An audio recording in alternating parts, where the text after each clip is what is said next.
Welcome back to Movie Recaps. Today I will show you a drama, mystery, fantasy film from 2019, titled Super Me.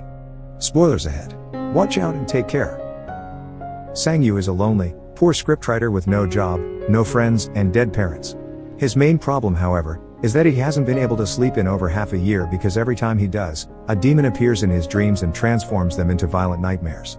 Tonight, Sang Yu is dreaming about being in the subway when the demon arrives, grabs him by the hair and after making a hole on the floor, puts his head through it, killing him.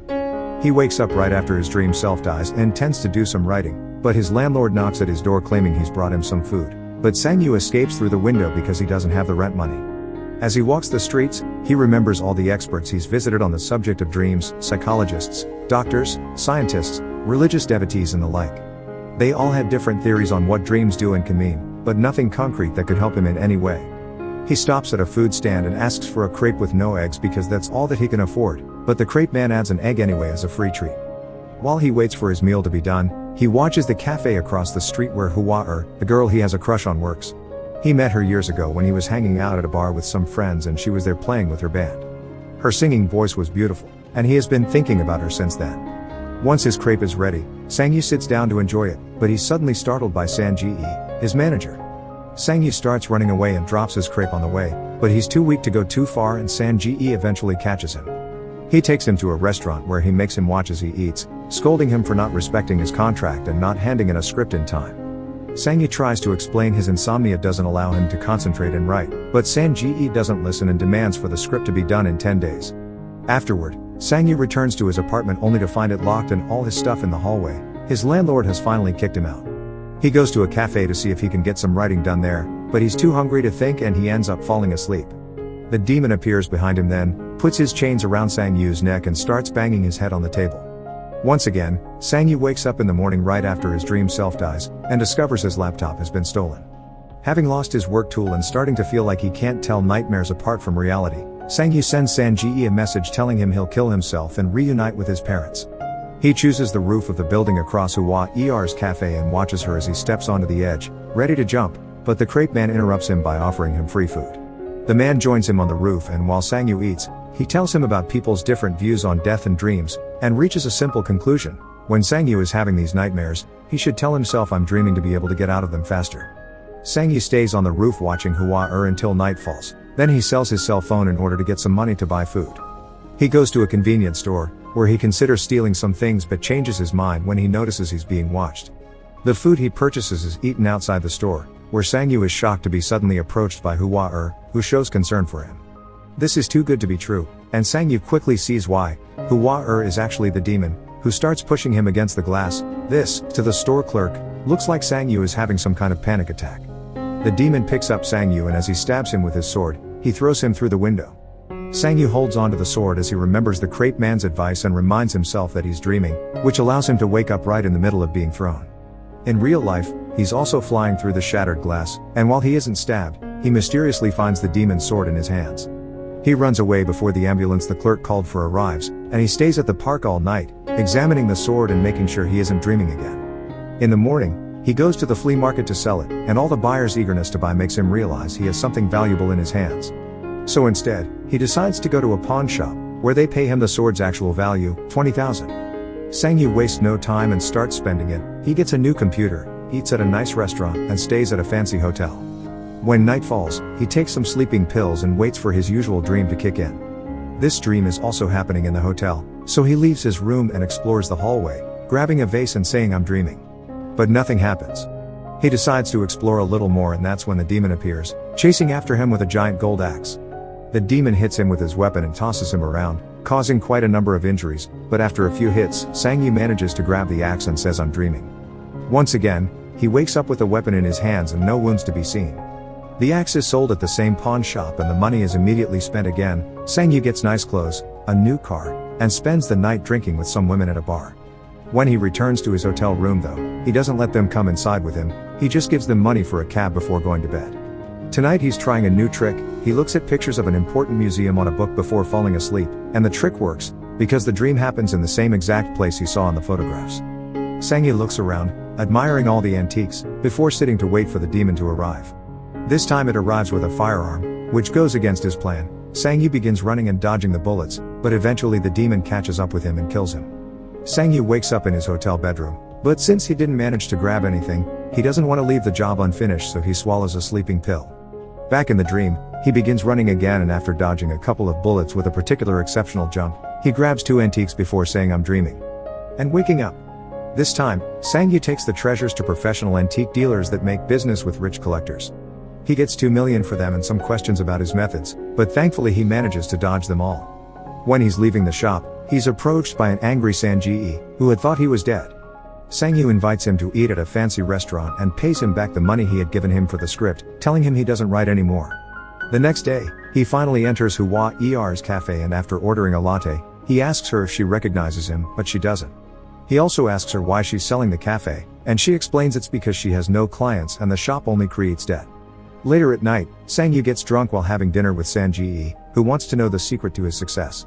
Sang-ji takes Sang-yu back to his hotel room, and after putting him into bed, he pretends to leave, only to come back and look at Sang-yu's wallet and checkbook. He's suddenly startled when Sang-yu wakes up with gold chains in his hands, and now that he knows the secret, begs his friend to let him help him with this new business of his, which Sang-yu considers for a while. The following day, Sang-yu buys Hua Er's cafe and tells her he still wants her to run it. They can share the earnings, but he'll be in charge of covering the losses. To show how grateful she is, she invites him to dinner, where they discuss their new shared business, and Hua expresses her suspicions of Sang-yu wanting more out of this deal than just money. From then on, Sang-yu goes into dream adventures regularly while Sang-ji protects his sleeping body. Some of his dreams include, for example, robbing a bank, where he shows how much control he's learning to have over his powers. He's starting to fight the demon back, and he can move objects around with his mind. He also starts bringing bigger objects back, like a red car. Sometime later, Hua Er's cafe is full of clients because Sang-yu has sent Sang-ji to pay people on the streets to come. He's also left a bag of money for the crate man as a thank you for the times he's shared a free meal with him. After the shop closes, Sang-yu goes for a walk with Hua, who guesses based on only a few words that he's a scriptwriter. Sang-yu begins to walk her home every day after work, and one night, he lets her drive the red car from his dream, which he tells her is for her. Such fortune makes her assume he's a very famous scriptwriter. While she drives through the night, Sang-yu remembers the day he met her. After her show, he saw her crying after a fight with her ex, and afterward, he followed her to the movies a couple of times. Sang-yu decides to take her to the movies in the present, which Hua accepts, but it also makes her wonder when they'll get to see a movie he wrote. Not wanting to be caught in his lie, Sang-yu writes a script for real and gives it to Sang-ji to read while he dreams. Since Hua is constantly in his mind, he dreams about being in bed with many copies of her, so he forces himself to wake up pretty quickly only to find Sang-ji crying at how good the script is. Their plan begins then. They sell the script to a movie company, offering them their own money to hire the biggest stars and make a huge success out of it. They even create a special dinner event to commemorate him, and he takes Hua as his +1. There's even a special presentation that goes over his career, which of course is made up, claiming he wrote many successful movies, but he didn't take credit for them because he wanted to travel and see the world. A couple of days later, during a dream, Sang-yu discovers something very peculiar. There's the body of a monk meditating, and when he tries to take his belt, his hand disintegrates. He doesn't give up though, so once his hand is back, he tries again. As he removes the belt from the monk, the man moves to touch his chest with 2 smoking fingers, but Sang-yu doesn't look too worried about it.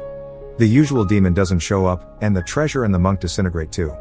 One night, Sang-yu takes Hua to the roof where he almost kills himself and shows her a fireworks show he's prepared especially for her. When she wonders if he'll ever disappear in the same sudden way he showed up, he promises her he'll never let her.